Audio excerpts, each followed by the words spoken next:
नमस्कार मित्रों, दैनिक मानस.com की तरफ से आपका स्वागत है। मित्रों, बसपा के कार्यक्रम में एक बार फिर से शंख की ध्वनि सुनाई देने लग गई है। मंत्रोच्चार के बीच बसपा अपने पुराने सोशल इंजीनियरिंग के फॉर्मूले पर लौट आई है। इसी कड़ी में शुक्रवार को अयोध्या से पार्टी ने अपनी प्रबुद्ध वर्ग विचार गोष्ठी की शुरुआत की है, जो 29 जुलाई तक चलेगी। पहले इसका नाम ब्राह्मण सम्मेलन रखा गया था, लेकिन आयोजन के कुछ घंटों पहले इसे बदलकर प्रबुद्ध वर्ग संवाद सुरक्षा सम्मान विचार गोष्ठी कहा गया है। तो आइए जानते हैं इसी खबर के बारे में विस्तार से इस वीडियो में। मित्रों, सब्सक्राइब करें दैनिक मानस को और दबाएं इस घंटे को, जिससे आपको हमारी सभी वीडियो सबसे पहले देखने को मिलती रहे। मित्रों, बता दें कि कार्यक्रम की अगुवाई कर रहे बसपा के राष्ट्रीय महासचिव सतीश चंद्र मिश्रा ने बड़ा ऐलान करते हुए कहा कि यदि 23% दलित और 13% ब्राह्मण एकजुट होकर हमारे पक्ष में मतदान करेंगे तो उत्तर प्रदेश में अगली सरकार बसपा की बनेगी। उन्होंने बड़ा ऐलान करते हुए कहा कि प्रभु श्री राम का भव्य मंदिर हमारी सरकार में बनेगा। मित्रों, आपको बता दें कि साल 2007 में सतीश चंद्र मिश्रा के इसी ब्राह्मण दलित सोशल इंजीनियरिंग फार्मूले ने ही सूबे की सत्ता में बसपा की वापसी कराई थी। वहीं मित्रों, सतीश चंद्र मिश्रा ने राम मंदिर के चंदे पर भी सवाल खड़े किए और भाजपा को घेरने की कोशिश की। उन्होंने कहा कि अयोध्या में 20 सालों से चंदा इकट्ठा कर रहे हैं, अभी तक राम मंदिर की नींव भी नहीं बनी है। आपने साधुओं और महंतों से पूछा क्यों नहीं, जबकि 1.5 साल में मायावती ने बड़े बड़े स्मारक बना दिए, ये लोग 1 साल में एक मंदिर नहीं बना सके हैं। गठबंधन के सवाल पर उन्होंने कहा कि बसपा जनता से और सर्व समाज से गठबंधन कर चुनाव लड़ेगी, किसी दल से गठबंधन नहीं करेगी। मित्रों, इस मौके पर सतीश चंद्र मिश्रा ने विकास दुबे एनकाउंटर का मुद्दा भी उठाया। उन्होंने कहा कि क्या दोष है उस लड़की खुशी का जो 16 साल की है और जेल में बंद है। उसके माँ और बाप को कानपुर, जबकि उसे बाराबंकी जेल में रखा गया है जिसका नाम खुशी है, और वो दुखी हो गई है। मुख्यमंत्री को इस मामले पर खुद संज्ञान लेना चाहिए। मित्रों, बता दें कि बसपा महासचिव ने आगे कहा कि पूरा विश्व जानता है कि जब बहन जी की सरकार आती है तो कानून व्यवस्था दुरुस्त हो जाती है। बीजेपी वाले भगवान राम की बातें करते हैं, लेकिन माता सीता की बातें नहीं करते हैं। लोग हमसे पूछ रहे हैं कि हम अयोध्या क्यों आए हैं, क्या अयोध्या सिर्फ बीजेपी का ठेका है? भगवान राम हमारे भी हैं, हम उनके दर्शन करने आए हैं। भाइयों, आपको बहुत से प्रश्न है और वो प्रश्न हम पहले इसलिए जवाब देना चाहेंगे, बात करना चाहेंगे उन प्रश्नों पर, क्योंकि उन प्रश्नों को जब से हम अयोध्या धरती में हमने पैर रखा उसके बाद झड़ी लग गई। और यहां तक कि पैर रखने के पहले ही जब हमने हमारी पार्टी की मुखिया उत्तर प्रदेश की 4 बार रही मुख्यमंत्री बहन मायावती जी ने राष्ट्रीय अध्यक्ष जो बीएसपी की है, और बीएसपी एक राष्ट्रीय पार्टी है, 5 पार्टियां अगर राष्ट्रीय है तो उसमें एक बीएसपी है, सबको मालूम है। उन्होंने जिस दिन प्रेस करके और ये बताया कि उन्होंने हमसे कहा है कि हम अपना जो कार्यक्रम शुरू करें वो है, हम उसको अयोध्या से शुरू करना चाहते हैं। हमने उनसे इजाजत मांगी, उन्होंने कहा कि आप अयोध्या से। उनकी प्रेस होते ही प्रश्नों की झड़ी लग गई कि आप अयोध्या क्यों जा रहे हैं, आप अयोध्या से क्यों शुरू कर रहे हैं, आप हनुमानगढ़ी क्यों जा रहे हैं? उत्तर प्रदेश में तो 75 जिले, आप कहीं से और जा सकते थे, अयोध्या क्यों जा रहे हैं? तो हमने पूछा ये प्रश्न आप लोग कर रहे हैं, मीडिया के साथ से पूछा प्रश्न आप कर रहे हैं या कोई और कर रहा है? तो उन्होंने कहा कि सही बात बताई। उन्होंने कहा कि देखिए, हमसे क्या प्रश्न करने का मतलब, हम तो वो प्रश्न आपसे कर रहे हैं जो भारतीय जनता पार्टी हमसे कर रही है। और भारतीय जनता पार्टी कह रही है कि आज ये प्रबुद्ध वर्ग की बात करने चले हैं, ब्राह्मण इकट्ठा हो रहे हैं पूरे प्रदेश में, दलितों की बात करने जा रहे हैं, भाईचारे की बात करने जा रहे हैं। ये अयोध्या क्यों जा रहे हैं? ये अयोध्या इस दौरान में इनका जाने का क्या मकसद है? मुझे प्रश्न समझ में नहीं आया, अभी तक भी समझ में नहीं आया। और उसका क्या जवाब है? क्या ये भारतीय जनता पार्टी की ठेकेदारी हो गई है अयोध्या की, या भगवान श्री राम का उन्होंने कोई ठेका ले लिया है कि हम भगवान श्री राम को उसी को दर्शन करने देंगे जो कि हमसे परमिशन लेकर के आएगा? या उनसे लिखवा करके आएगा कि भारतीय जनता पार्टी ने आपको कह दिया है कि जाइए दर्शन करने, इसलिए आप दर्शन कर सकते हैं। भगवान श्री राम लला, भगवान श्री राम बजरंग बली हम सबके हैं। ये उनका क्या ख्याल रखते हैं, ये पूरे उत्तर प्रदेश, खासतौर से अयोध्या वासियों को और पूरे देश को मालूम है। कितना ख्याल रखा उन्होंने उनका, किस तरीके से टेंट में बैठा के रखा इन्होंने, और 1-2 वर्ष नहीं 20 वर्ष। क्या ये उनका पहले जगह नहीं बना सकते थे इस तरीके से कि टेंट से हट जाए? इनकी तो केंद्र में भी सरकार रही, उत्तर प्रदेश में भी रही, दोनों जगह इन्हीं की सरकार थी। जब चाहते तब कर लेते, लेकिन नियत नहीं थी। जब नियत में खोट हो और जब खाली ये उद्देश्य हो कि भगवान श्री राम को तो हम एक राजनीतिक रूप से रखेंगे और जब हम चाहेंगे तो उनको इस्तेमाल करेंगे या उनको बुलाएंगे, जब ये छोटी सोच हो जिसकी, वो इस तरह का कार्य करता है। और उन्होंने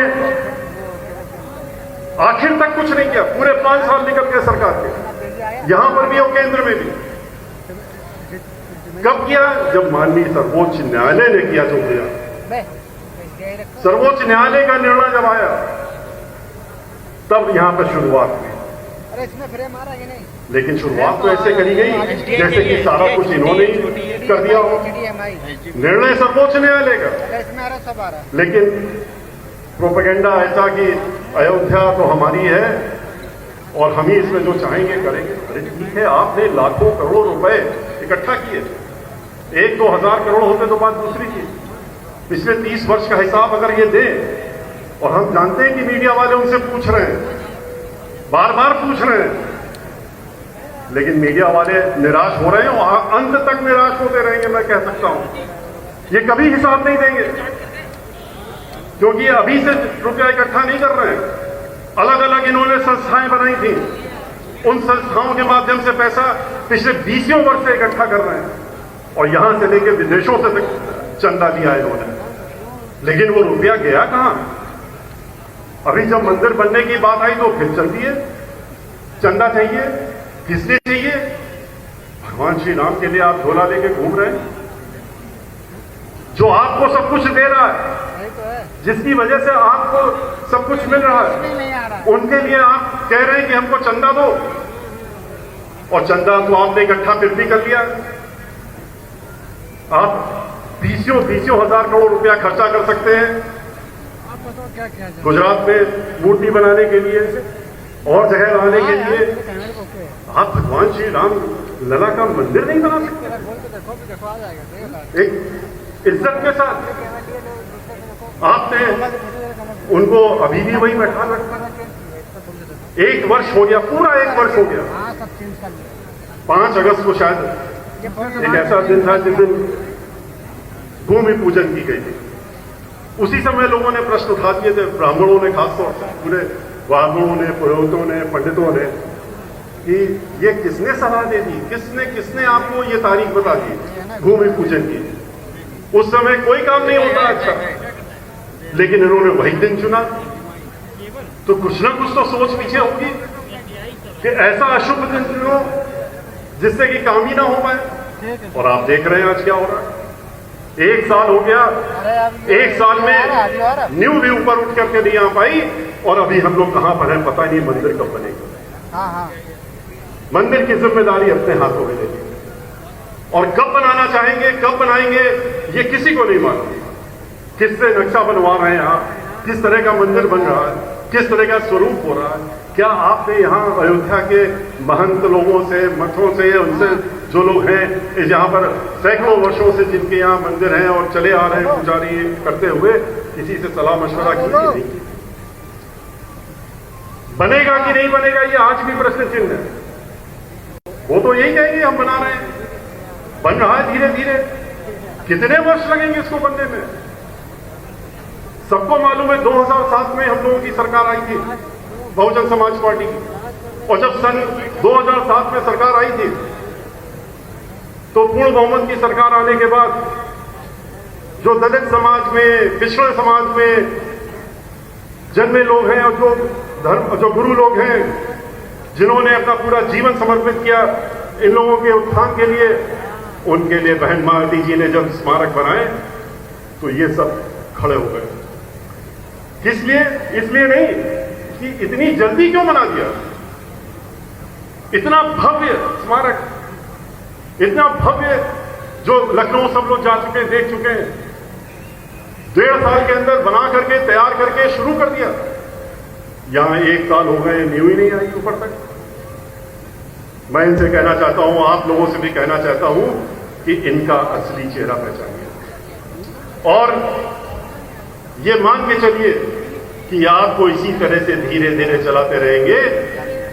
लेकिन अगर उत्तर प्रदेश के सर्व समाज के लोगों ने और खास तौर से ब्राह्मण समाज के लोगों ने, जिन्होंने सन 2007 में हमारा पूरी तरह से साथ दिया था, वो इकट्ठा हो गए। आज जिस तरह से शंखनाद करके शुरुआत हुई है और इस शंखनाद को पूरे उत्तर प्रदेश में हम लोग ले जाएंगे और वो जब इकट्ठा हो जाएंगे, एक साथ आ जाएंगे, तो अब की बात 2022 में भी पूर्ण बहुमत की सरकार बहुजन समाज पार्टी की बनेगी। और जब 2022 में पूर्ण बहुमत की सरकार बनेगी तो मैं ये आप लोगों को आश्वासन देता हूं, विश्वास दिलाता हूं कि इनके पास जो हजारों लाखों करोड़ों रुपए इन्होंने जमा कर रखे हैं और जिसका इस्तेमाल ये नहीं कर रहे हैं भगवान श्री राम के मंदिर बनाने के लिए, और मंदिर नहीं बनाना चाहते हैं, इनको मजबूर हम लोग करेंगे कि एक यहां पर भव्य मंदिर जो बनने का काम, जो पहला निर्णय आया था वो भी बहुजन समाज पार्टी की जब सरकार थी तब आया था। और जिस तरीके से ये चल रहे हैं लोग, जब इनकी नीयत नहीं है तो ये कार्य भी बहुजन समाज पार्टी की ही सरकार में होगा, ये निश्चित लग रहा है। एक प्रश्न कर रहे थे हमसे, आज भी कर रहे थे हमारे साथी, हमने उनसे कहा भी, थोड़ा बहुत जवाब दिया। हमने कहा वहां पर इंतजार हो रहा, वहां चलेंगे, वहां हम आपकी सारे प्रश्न सुन लिए हैं, हम जवाब देने की कोशिश करेंगे। कहा कि आपको ब्राह्मण समाज की अब क्यों याद आ गई? ब्राह्मण समाज जो है वो चुनाव के पहले आपको याद आ गए, पहले क्यों नहीं आए? और ब्राह्मण समाज आपके साथ क्यों जुड़े?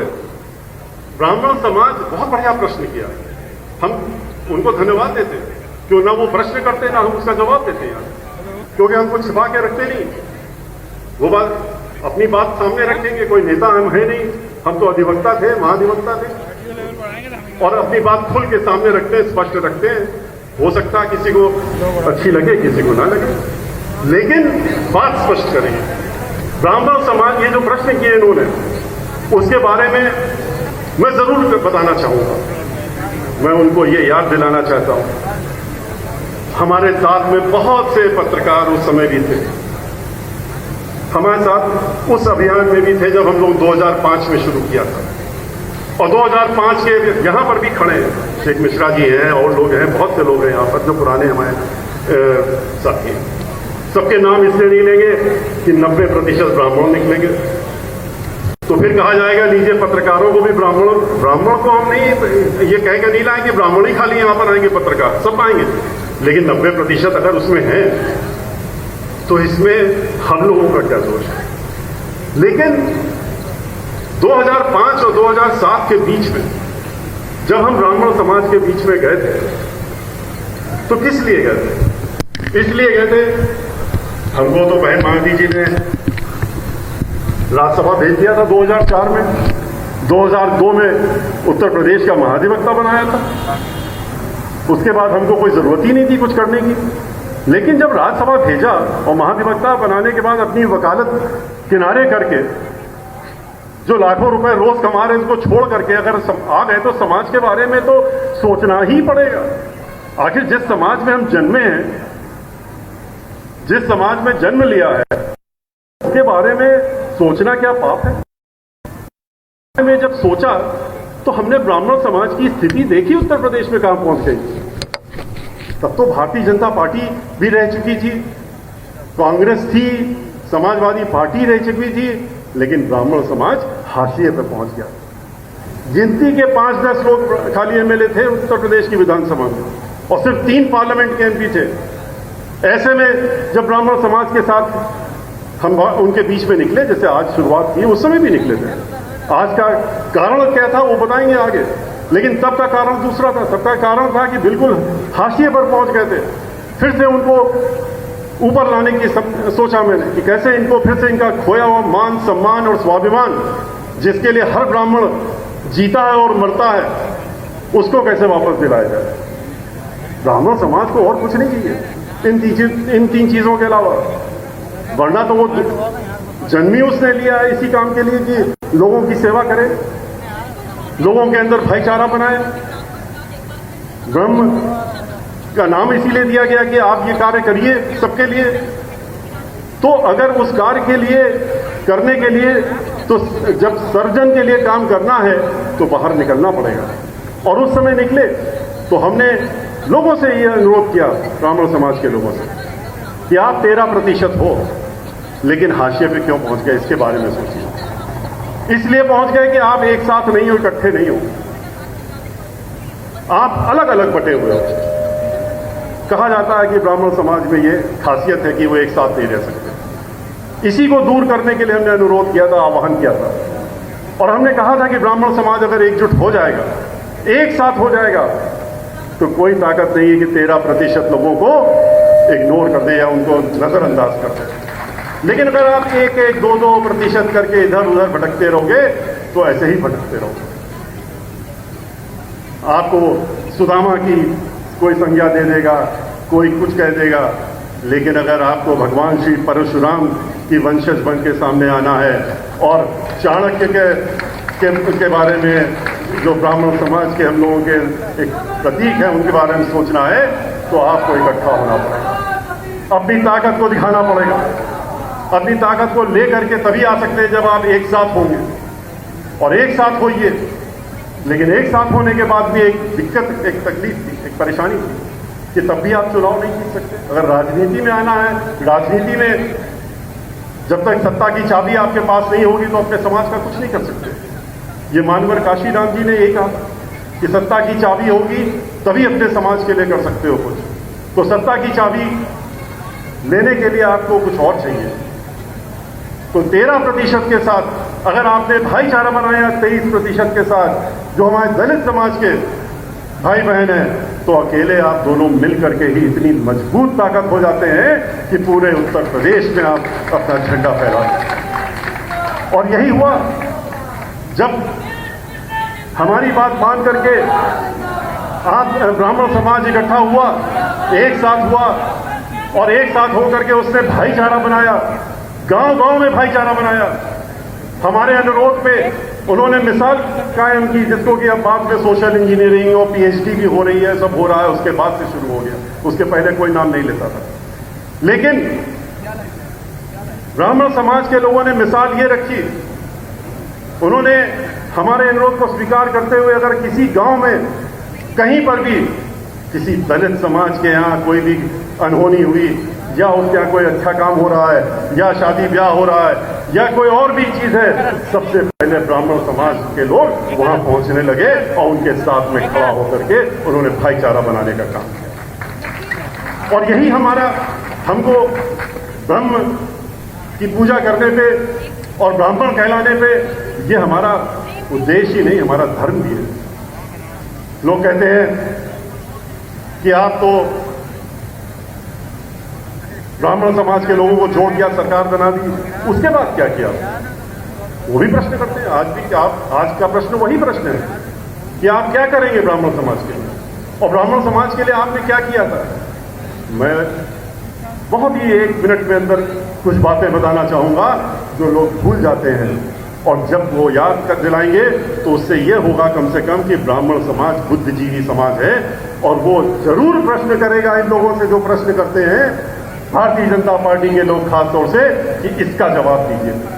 जब हमारी सरकार बनी, बहन मायावती जी ने जब खुले मंच से ऐलान कर दिया था ब्राह्मण सम्मेलन में 9 जून 2005 को लखनऊ में जो हुआ था, जिसमें 5 लाख से ज्यादा ब्राह्मण समाज के लोग थे, 11,000 के ब्राह्मण समाज के लोग शंखनाद करते हुए उन्होंने स्वागत किया था बहन मायावती जी का। और उस समय बहन मायावती जी को जो हमने गणेश जी की मूर्ति दी थी, भेंट की थी, तो गणेश जी की मूर्ति को लेकर के सीधे माइक पर चली गई थी और उन्होंने कहा था कि हाथी नहीं गणेश है, ब्रह्मा विष्णु गणेश, और यह कहकर के अपनी बात शुरू की। और उसी दिन उन्होंने अपना नारा भी बदल दिया था पार्टी का, जिसकी जितनी संख्या भारी उतनी उसकी हिस्सेदारी, उसको बदल करके ब्राह्मण समाज की तैयारी को देख करके, एकजुटता को देख करके उन्होंने नया नारा दिया था कि जिसकी जितनी तैयारी उतनी उसकी हिस्सेदारी। और हिस्सेदारी देते हुए उन्होंने बढ़ चढ़ के ब्राह्मण समाज के लोगों को टिकट देने का काम किया। 80 से ज्यादा लोगों को मैदान में उतारा।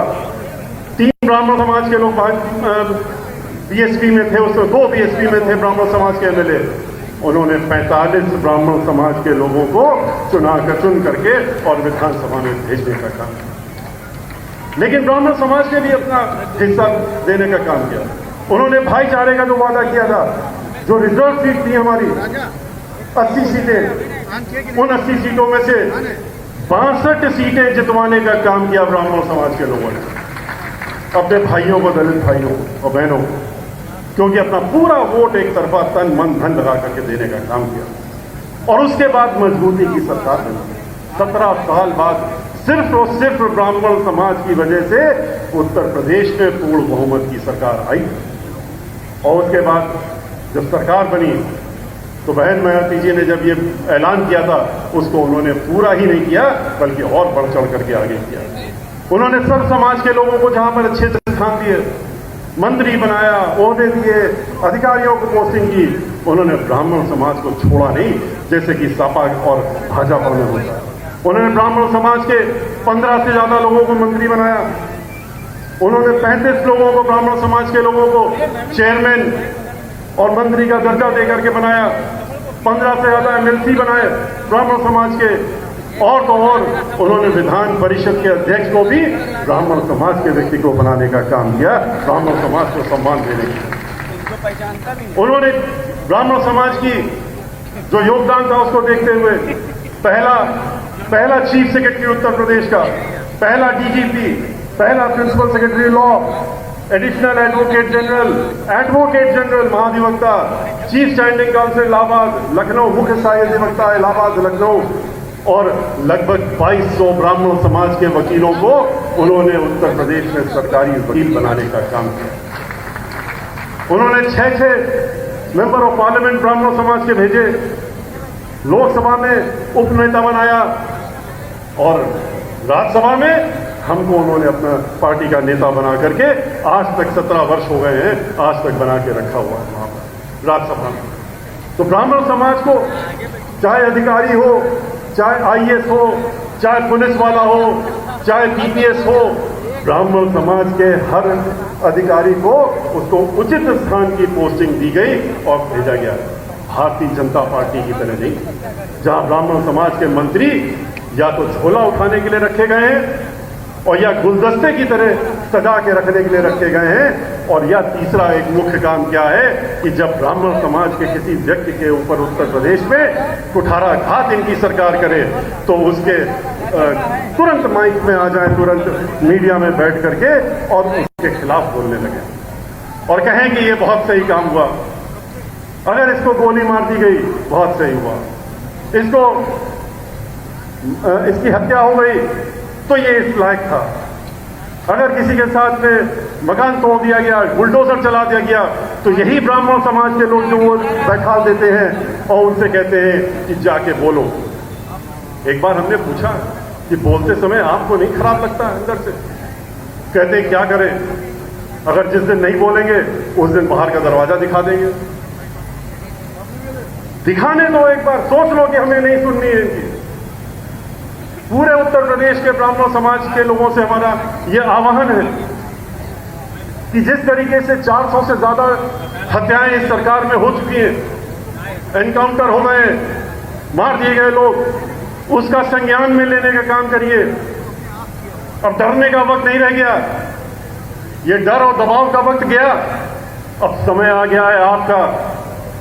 अब आप अगर परशुराम जी के वंशज हैं और जो कि हैं, तो ये डर निकालिए अपने अंदर से और ये भय निकालिए, चाहे वो मीडिया के ऊपर कुठाराघात कर रहे हो, जो कि चौथा स्तंभ है, वो हर चीज कर सकते हैं, ये मान के चलिए, लेकिन आप भी परशुराम जी के वंशज हैं तो थोड़ा सा तिलक लगाते हैं, जनेऊ पहनते हैं। जनेऊ आपका 7वां संस्कार होता है, जो कि इसीलिए आपको पहनाया जाता है क्योंकि जनेऊ के धारण करने के बाद ये माना जाता है कि जो ध्यान में ऋग्वेद में मंत्र हैं उनको उसके अंदर धारण करके आप अपने सीने से लगाए हुए हैं।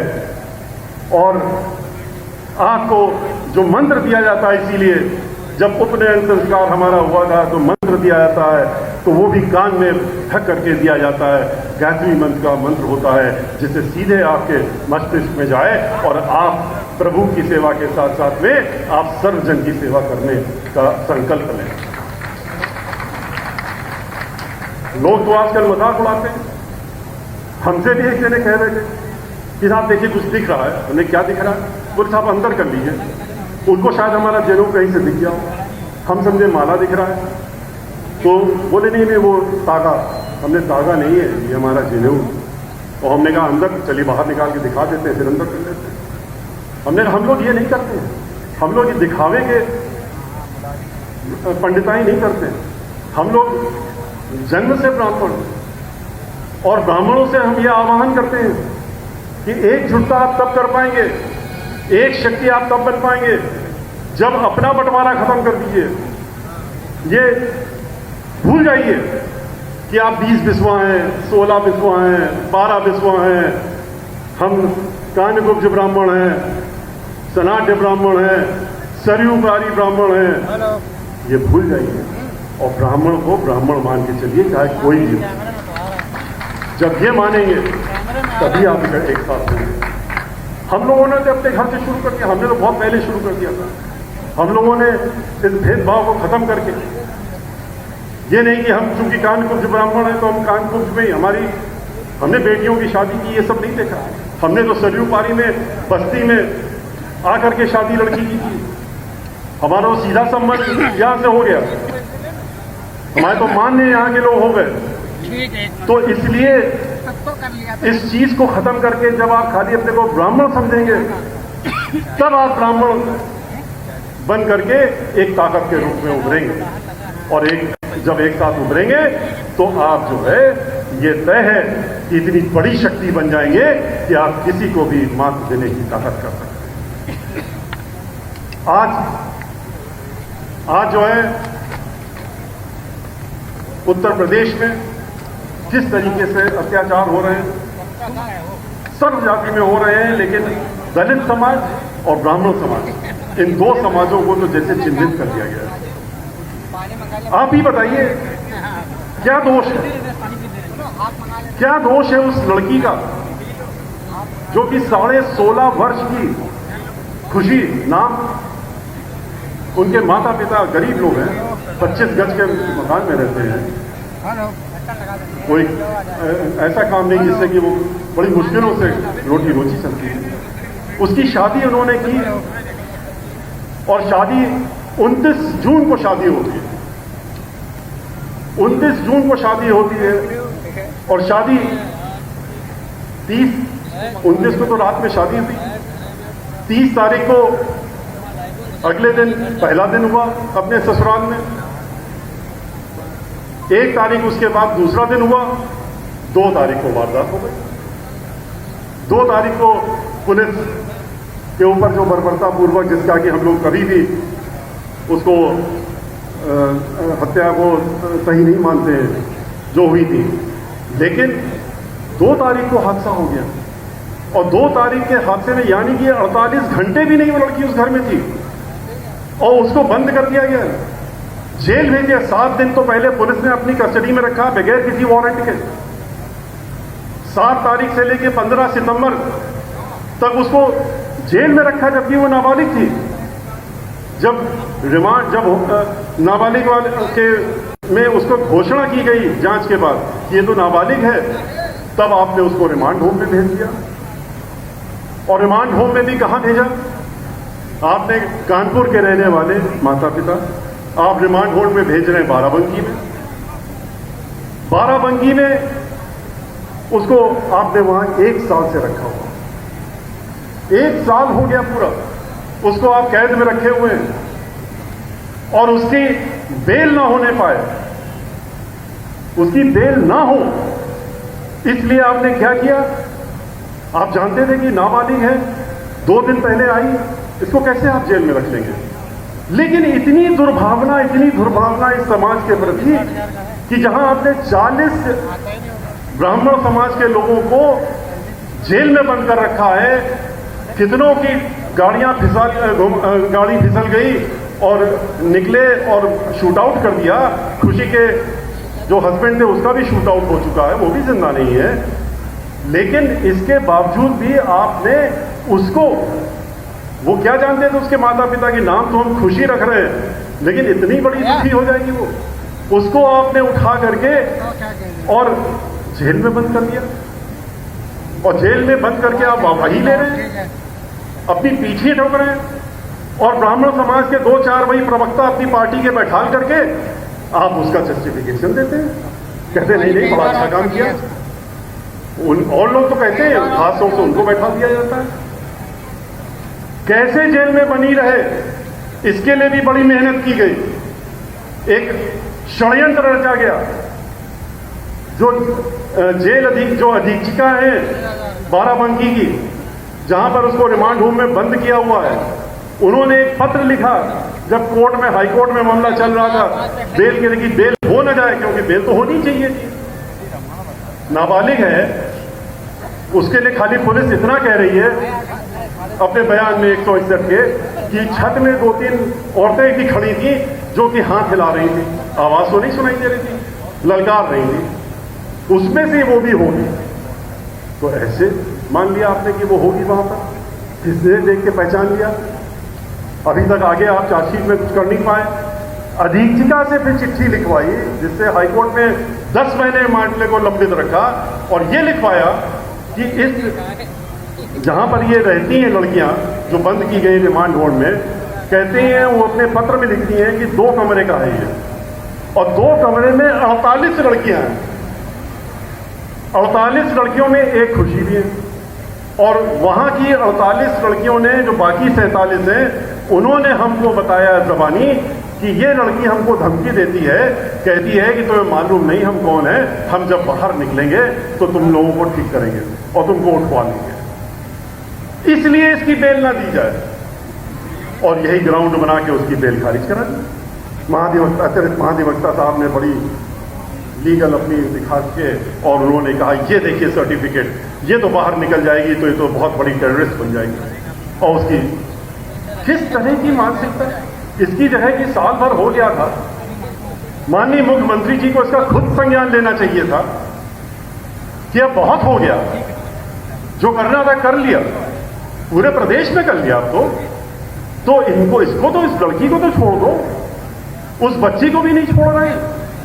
बीमार रही, अस्पताल में भी पुलिस कस्टडी में रही, फिर वापस। और मीडिया के लोगों से हम ये जरूर कहना चाहेंगे, ये लोग तो सब चीजें खोज भी लेते हैं कि एक आपको भी हम मसाला दे रहे हैं कि आप कम से कम बाराबंकी के रिमांड होम में जाइए। तो ये तो पता लग गया उनकी अधीक्षिका की चिट्ठी से कि 2 कमरे में 48 लड़कियां, बाकी लड़कियां भी तो बेचारी नाबालिग हैं।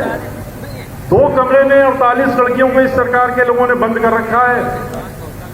भेड़ बकरी भी अगर आप डाल दें 2 कमरों में तो नहीं रह पाएंगी, लेकिन 24 लड़कियां एक कमरे में रह रही हैं, उसी में ये भी रह रही है। हमने इसीलिए कहा, हमसे कहा गया कि आपने कहा, हमने कहा हाँ हमने कहा। जब ये आदेश देखा हमने उच्च न्यायालय में जो बेल खारिज हुई है, तो हम भी इतने वर्षों से 45-46 वर्षों से वकालत कर रहे हैं कि किस तरह का ग्राउंड बना के अदालत के सामने रखा गया जिससे अदालत जो है उसकी बेल खारिज कर दे। तो ये तो बनाने का तरीका है।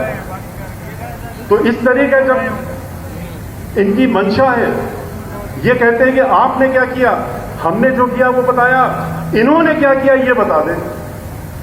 समाजवादी पार्टी का तो जिक्र ही नहीं करना चाहिए, क्योंकि करते भी नहीं हम ज्यादा, इसलिए क्योंकि वो तो खुलेआम कहते थे कि ब्राह्मण समाज हमारा पहला दुश्मन है, बाकी सब बाद में पीछे है।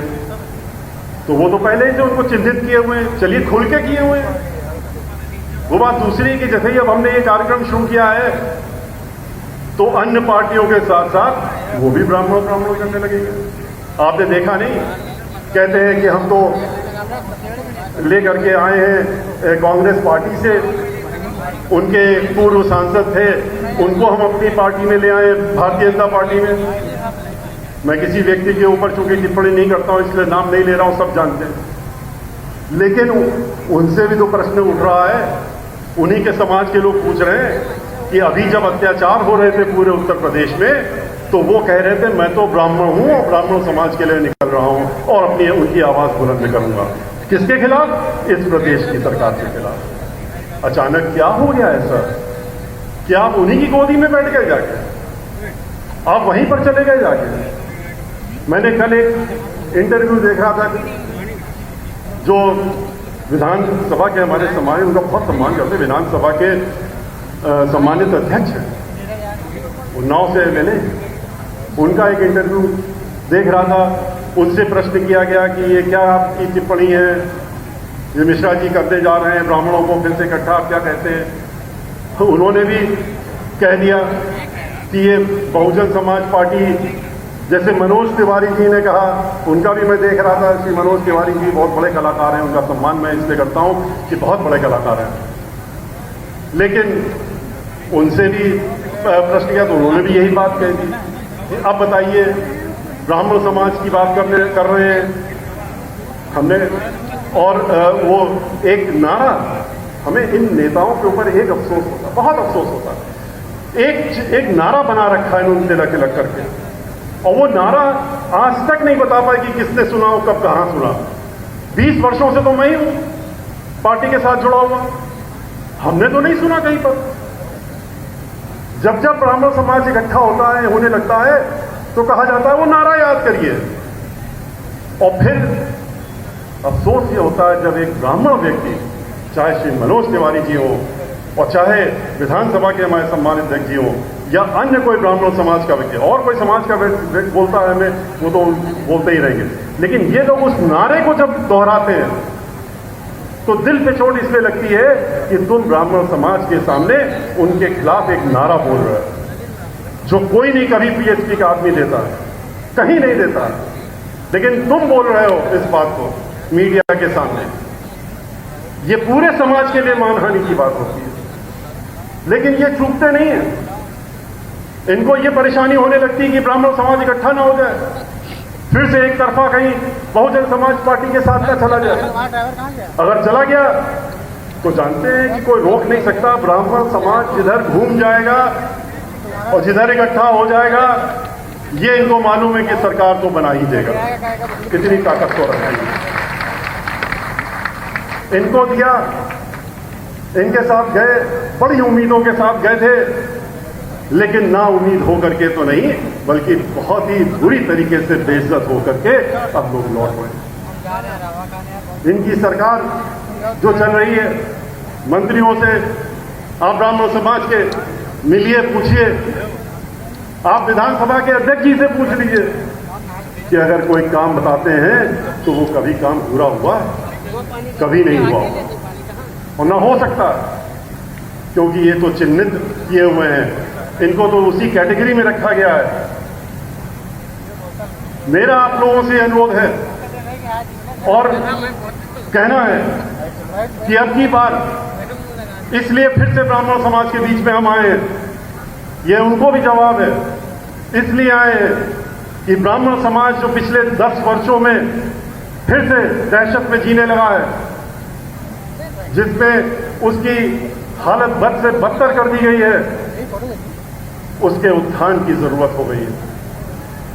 सर्व समाज के साथ साथ में ब्राह्मण समाज को भी अब उसका मान सम्मान स्वाभिमान लौटाने का वक्त आ गया है, और जो हमने करके दिखाया था वो आपके सामने है, और जो इन्होंने किया है वो भी आपके सामने है। इसलिए जब ये बातें ये लोग करते हैं तो इनको अपनी गिरबान में झांक लेना चाहिए और सोचना चाहिए कि आप क्या कह रहे हो, किसके लिए कह रहे हो। हमें अपने लिए व्यक्तिगत कुछ नहीं चाहिए, हम अपने लिए व्यक्तिगत कोई चीज नहीं मांग रहे हैं, हम अगर निकले हैं तो हम समाज के लिए निकले अपने, और अगर हम अपने समाज के लिए निकले हैं और अगर हम प्रभु राम और हनुमान जी की दर्शन करके और इस कार्य के लिए निकले हैं तो इनके पेट में क्यों दर्द हो रहा है? ये कोई नई चीज नहीं है, हम तो कई बार आए हैं। हम अपने घर में रोजाना पूजा करते हैं, हम अपने घर में, ये लोग तो नहीं, ये लोग तो खाली दिखावे के लिए करते हैं, पर हम लोग दिखावे के लिए नहीं करते हैं। ब्राह्मण लोग जो हैं, हर घर में छोटा सा घर भी होगा तो एक जगह मंदिर होगा जिसमें भगवान राम की भी मूर्ति होगी और हनुमान जी की तो अवश्य होगी, औरों की भी होगी। हम लोग अपनी पूजा पाठ करके घर से बाहर निकलते हैं, चाहे जितना भी व्यस्त कार्यक्रम रोजाना। तो अगर हम अपने आराध्य भगवान के पास आते हैं तो इसमें इनको क्या परेशानी है कि आप क्यों आ रहे हैं यहां पर? इसलिए मेरा आपसे कहना है कि आपको इन लोगों से सावधान तो रहना ही है, लेकिन इसके साथ साथ में आपसे हमारा ये अनुरोध है और अपील भी है कि ये वक्त जो है फिर से आया है जब आप भाईचारा बना के दिखाएं। सर्व समाज की सरकार उत्तर प्रदेश में खाली सिर्फ और सिर्फ बहन मायावती जी डॉक्टर बाबा साहब अंबेडकर के संविधान के तहत चल करके और कानून द्वारा कानून का राज्य चला करके चलाने का काम करती है। पूरा विश्व जानता है, देश ने पूरा विश्व जानता है कि बहन मायावती जी की जब सरकार आती है तो लॉ एंड ऑर्डर पूरा एक ही 24 घंटे में चुस्त और दुरुस्त हो जाता है। इनकी तरह नहीं कि कहते हैं रोको और ठोक दो, लेकिन पहले जात पूछ लो, जात पूछ लो और उसके बाद ठोक दो। इस तरह से नहीं होता। बहन मायावती जी ने कोई भी रहा हो, खुद का सांसद, खुद का मंत्री करके दिखा दें। इनके एमएलए के साथी ने खुलेआम एसडीएम के सामने और गोली मार दी और उसके बाद उसको रोक नहीं पाए और उसको बचाने का काम एमएलए से लेकर के और पूरे प्रदेश की मुखिया तक करने का काम किया। अगर उसी जगह ब्राह्मण का कोई व्यक्ति होता तो वहीं पर शूट आउट हो जाता, वहीं पर गोली मार दी जाती। गाड़ी भी फिसलने की जरूरत नहीं पड़ती कि गाड़ी फिसली, गिरे, दौड़े, पिस्तौल छीन ली और फिर मार दिए गए। ये काम की जरूरत नहीं पड़ती है जो फिल्मी तरीका है। लेकिन इनके यहां अगर वो करते हैं, चाहे उन्नाव में हो जहां पर कि एक नाबालिग के साथ में रेप और उसके बाद क्योंकि उनके चहेते एमएलए थे तो उनको बचाने के लिए पूरा प्रशासन लगा दिया, पूरा शासन लगा दिया और पूरा खुद मुखिया जो है वो उसमें लग गए। किस तरीके से हाथरस में एक दलित समाज की लड़की, उसके साथ रेप होता है और रेप होने के बाद जब वो मर जाती है तो उसके लिए पूरे प्रदेश की पुलिस वहां लगा करके और रात में, आधी रात में पुलिस वालों ने मीडिया के लोगों को ऊपर भी लाठियां चलाते हुए उसको भगा करके और आधी रात पेट्रोल डाल करके और घर वालों को घर के अंदर बंदी बना करके उसको जलाने का काम किया।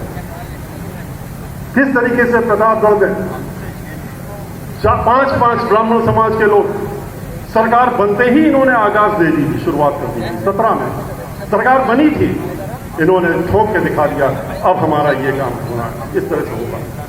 और तुरंत इन्होंने 5 ब्राह्मण समाज के लोग उनको मरवाने का ही काम नहीं किया, उनके घरों को भी आग, झोपड़ियों, घर तो थे ही नहीं, झोपड़ियों में आग लगाने का काम किया। आप लोग मीडिया के लोग गए होंगे, उन्होंने देखा, मैं तो स्वयं गया था और जा करके मैंने देखा उनके घर वालों, परिवार से मिला। छोटी झुपड़ी 10 फीट की, 12 फीट की, और उसमें वो भी जला के तहस नहस कर दी और उनको मारने का काम किया। झांसी में किस तरीके से 5 लोगों को, ब्राह्मण समाज के लोगों को मारने का काम किया। किस तरीके से एक व्यापारी को कहते हैं कि उसने अपने आप को गोली मार दी, एक पुलिस अधिकारी के माध्यम से उसको मरवाने का काम किया। आज तक वो पकड़ा नहीं गया जिसने मारा। अभी कोई ब्राह्मण समाज की बात होती तो 24 घंटे भी नहीं लगते और उसकी गाड़ी फिसलती, वो पकड़ा जाता, गाड़ी फिसलती और शूट आउट होता और मर गया होता।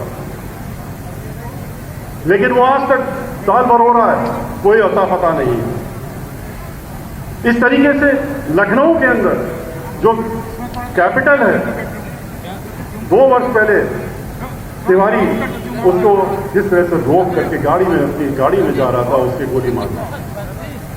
और जब हम लोगों ने बात उठाई, हम लोग सब पहुंच गए, तो जब पहुंच गए वहां पर, तो उसके बाद लीपापोती करके तुरंत उनके घर में पहुंच गए मंत्री लोग, खासतौर से ब्राह्मण समाज के मंत्री भेज दिए गए और ऊपर के भी भेज दिए गए कि जल्दी से जाओ, उनसे बात करो कि कह दो कि नहीं, हमें कोई अब दिक्कत नहीं है, ये रुपया हमको मिल रहा है।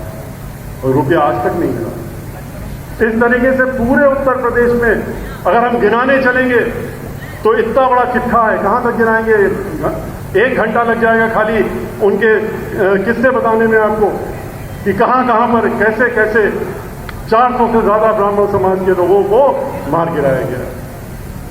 तो इसलिए आज के रोज इनके टारगेट में या तो दलित समाज के लोग हैं या ब्राह्मण समाज के लोग। लॉ एंड ऑर्डर की स्थिति ये है, हर 2 घंटे में, ये हम नहीं कह रहे हैं, जो एनआरसी की रिपोर्ट है वो कहती है कि हर 2 घंटे में उत्तर प्रदेश में एक रेप हो रहा है। आप सोचिए, 12 रेप 24 घंटे में, हर 2 घंटे में एक रेप, इसमें हम लोग रह रहे हैं उत्तर प्रदेश में। फर्क इतना है, सिर्फ एक भी किस्सा हो जाता था बहन मायावती जी की सरकार में, पूरी सरकार जो है उसमें लग जाती थी, और जब तक उसको पीछे नहीं भेज, जेल के पीछे रख करके उसको सजा नहीं दिला देती है, चैन नहीं लेती थी बहन मायावती। लेकिन अब क्या हो रहा है? अब हर 2 घंटे में रेप हो रहा है। अगर 5 साल की सरकार और दे दीजिए तो हर घंटे में शुरू कर देंगे, हर घंटे में हो जाएगा।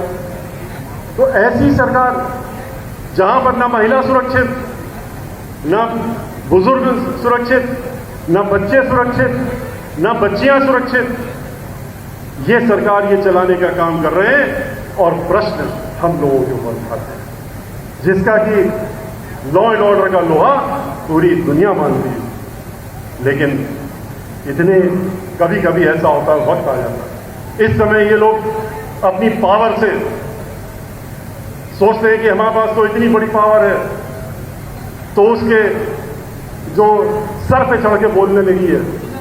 और इसीलिए जब मैदान हो जाता है कोई, तो फिर वही है कि कोई खाए बोराए, कोई पाए बोराए।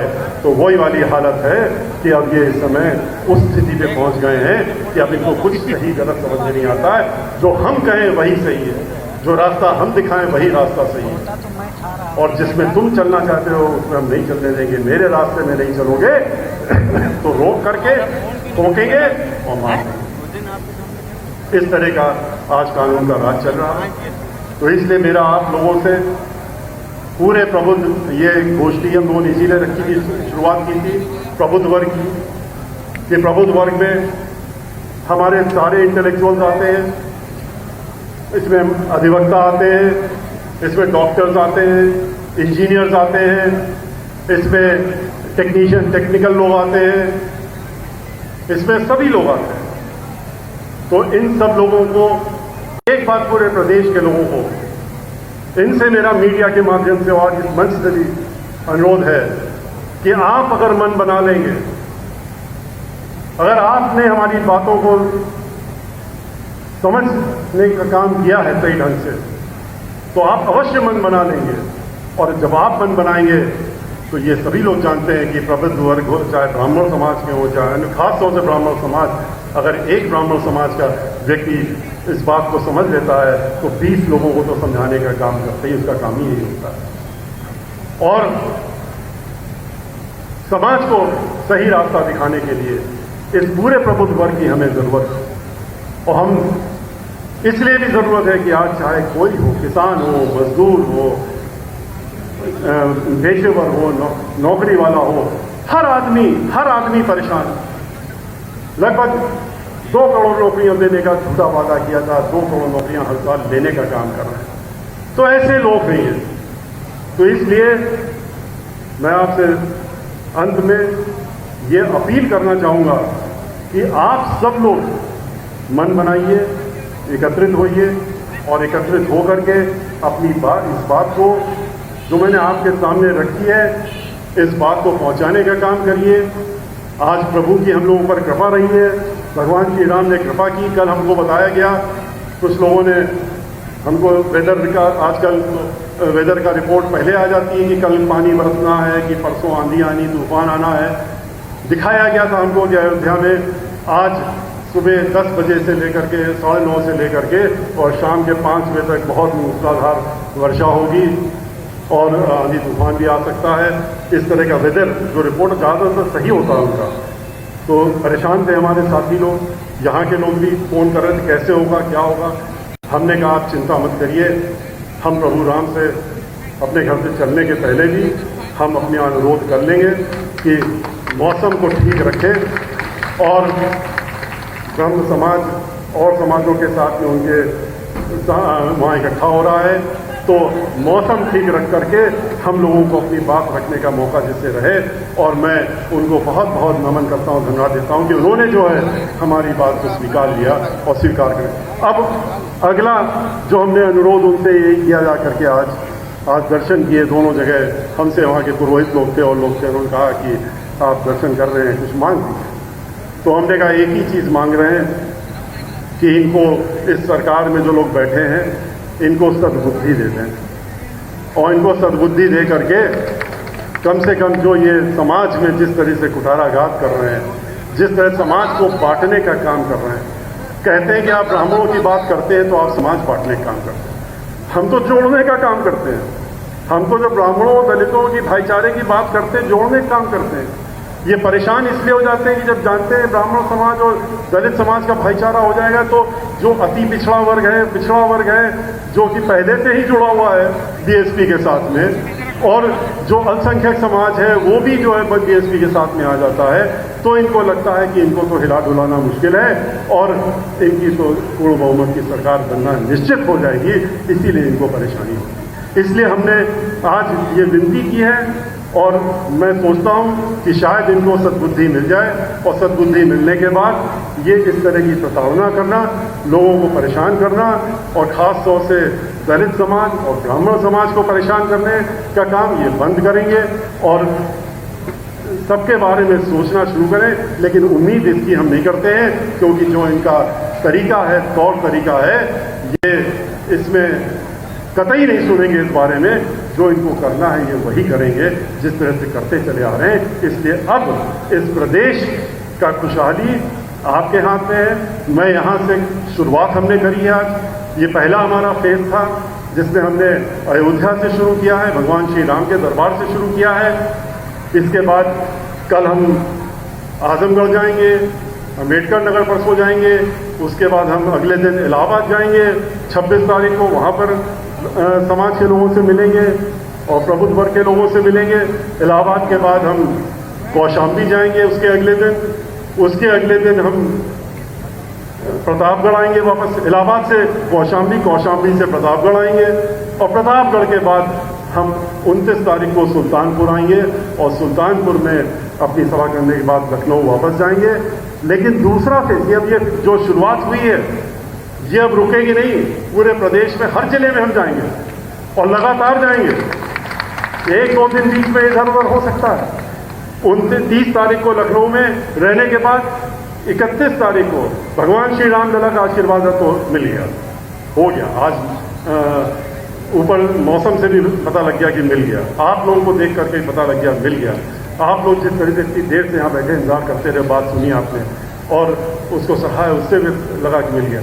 लेकिन अब इसके बाद, इस पहले फेज के बाद दूसरे फेज में हम वृंदावन जाएंगे, मथुरा जाएंगे। वृंदावन में हम बांके बिहारी जी के दर्शन करेंगे, वहाँ दर्शन करके उनका आशीर्वाद लेके अगले 7-8 दिन हम उधर रहेंगे, क्योंकि वृंदावन हमारे साथ में दिल से जुड़ा हुआ है। आप लोग, ये लोग तो खाली दिखावे की राजनीति करते हैं जब ये इन स्थलों की बात करते हैं, पर हमारी पार्टी ने तो करके दिखाया था। वृंदावन में 550 करोड़ रुपया खर्च करके पूरे वृंदावन का समग्र विकास हमने किया था। वहाँ पर सीवर लाइन नहीं थी, आप लोगों को ताजुब होगा, पूरे वृंदावन में सीवर लाइन नहीं थी, वाटर लाइन, पानी नहीं था, पानी नीचे से निकाला जाता था। पूरे वृंदावन में सीवर लाइन बिछाने का काम, सड़क बनवाने का काम, वाटर लाइन देने का काम, वहाँ पर विधवा आश्रम बनवाने का काम, इंटरनेशनल लेवल का हॉस्पिटल बनाने का काम, वहाँ पर बस अड्डा बनाने का काम, बिजली का घर बनवाने का काम और वहाँ पर मेला प्रदान करने का काम, उसको भी नोटिफाई करा करके और हमने वृंदावन को पूरा समग्र और पूरी परिक्रमा की हमने सड़क बनवा करके उसको जोड़ने का काम किया। और खाली ये नहीं कि पक्की सड़क बना दी, क्योंकि वृंदावन वासियों ने हमसे कहा कि जब तक यहाँ कन्हैया के यहाँ जो आएगा वो कच्चे में नहीं चलेगा तो उसको मोक्ष नहीं मिलेगा। तो हमने पक्की सड़क बनाई, फुटपाथ बनाया और फिर कच्ची सड़क बनाई और तीनों बना करके पूरी परिक्रमा का हमने कार्यक्रम भी वहाँ पर किया। तो इसलिए हमने यहाँ पर अयोध्या में सरयू नदी में यहाँ के जो घाट थे उसको हम लोगों ने 100-200 करोड़ रुपये उस समय दे करके ठीक करने का काम किया था। वाराणसी में हम लोगों ने वहाँ पर भी जो है जाके वहाँ पर जितनी घाट हैं उनको हमने वहाँ पर उसको ठीक कराने का काम किया था।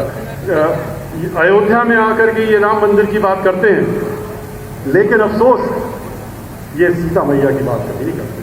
पता नहीं क्यों नहीं करते, ये आज तक हम नहीं समझ पाए। हमने इनसे बहुत बार पूछा, हमने कहा भगवान राम की बात करते हैं, लेकिन बगैर माता के भगवान राम की बात करना तो अधूरी लगती है, पर ये हमारी बात का तवज्जो कभी नहीं देते। हमने लेकिन जब पिछली सरकार थी तो जहां पर हम लोग सीता मैया जाके बिठूर में लव कुश के साथ में और वहाँ वाल्मीकि आश्रम में रही थी, तो हमने वहाँ पर कई 100 करोड़ रुपए खर्च करके वाल्मीकि आश्रम को ठीक बनवाने का काम किया, सीता रसोई वहाँ करने का काम किया, वहाँ पर समग्र विकास करके उस क्षेत्र का हमने उसको ठीक करने का काम किया।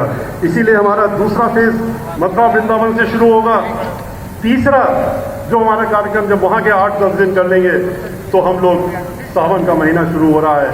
आज एकादशी आज इस समय लग चुकी है, बहुत अच्छा समय जब हम आपके सामने बोल रहे हैं। और जो है सावन शुरू होने वाला है कल से।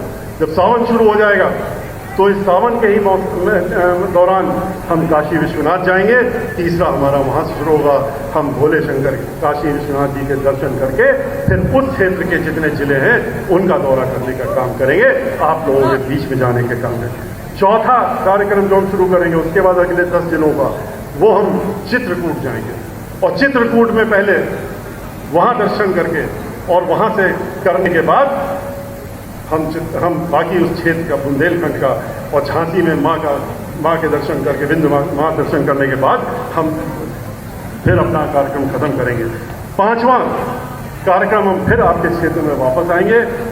वहाँ से करने के बाद हम भगवान बुद्ध की शरण में आएंगे और भगवान बुद्ध के शरण में आकर के हम श्रावस्ती से और कपिलवस्तु और ये जितना क्षेत्र है बस्ती गोरखपुर इधर का, ये सारे क्षेत्र को उस समय यहाँ पर आने का काम करेंगे। इस तरीके से जो और बाकी क्षेत्र बच गए हैं सेंट्रल यूपी के, उसमें भी जाने का काम करेंगे। लेकिन इतने जिले हैं कि आप जानते हैं कि अगर हम रोज़ भी करेंगे तब भी 90 दिन तो लग ही जाएंगे। तो ये दर्द इनका जो है बीजेपी का और समाजवादी पार्टी, कांग्रेस पार्टी पता नहीं क्यों बोलती रहती है, उनको मालूम है कुछ नहीं है उनके पास, बीच बीच में थोड़े इधर उधर कूद लेते हैं, कर लेते हैं, बस कुछ भी नहीं है। लेकिन बोलेंगे जरूर, इस मामले में जरूर बोलेंगे कि अरे पूछिए क्या कर रहे हैं ब्राह्मणों का, कहाँ ब्राह्मणों करने लगे। तो ये पार्टियां जो हैं ये सिर्फ बोलने के लिए बोलती हैं, इसलिए उनके बारे में हम ज़्यादा इसीलिए जब प्रबुद्ध वर्ग की बात करते हैं तो हम करते ही नहीं हैं। लेकिन जो क्षेत्र बाकी बच गए हैं सेंट्रल यूपी के, उसमें उसके बाद हम जाने का काम करेंगे और इस पूरे कार्यक्रम को 90 दिनों तक चला करके हम 15 अक्टूबर के करीब इसको ख़त्म कर पाएंगे, जबकि हमारा ये पूरा अभियान पूरे प्रदेश का होगा। और उसके बाद ज़रूर अगर कोरोना ने इजाज़त दी तो हम लोग फिर से एक बड़ा भारी सम्मेलन ब्राह्मण समाज के समूचे उत्तर प्रदेश का लखनऊ में करेंगे, जहां हम बहन मायावती जी को फिर से मुख्यमंत्री के रूप में बनाएंगे। उनके 5वीं बार मुख्यमंत्री 5वीं बार मुख्यमंत्री बनने की आगाज, फिर उसी दिन ब्राह्मण समाज के लोग शंखनाद करके और पूरे प्रदेश के और पूरे देश के लोगों को बता देंगे, उनके जितना पेट में दर्द होना है होता रहे। ये जो कार्यक्रम हमने बताया, इसके बाद और पेट में दर्द होगा और परेशानियां होंगी, तरह तरह की अभी मीडिया में एकदम से बैठ जाएंगे चारों तरफ से। टेलीविजन वाले भी क्या करें, मीडिया वाले भी क्या करें, उनको भी जो मजबूरियां उनकी अलग हैं, उनको कुछ ना कुछ दिखाना भी पड़ेगा। तो अगर वो बोलते हैं, अगर वो हमारे खिलाफ बोलते हैं या इस समाज के खिलाफ बोलते हैं, इन कार्यक्रमों के खिलाफ बोलते हैं, इससे हमें जरा सी भी तकलीफ नहीं होती है, बल्कि हम तो इसका स्वागत करते हैं। इसलिए क्योंकि इससे मालूम पड़ता है कि उनके सही जगह चोट लग रही है और सही जगह तकलीफ हो रही है और वो परेशान हो रहे हैं।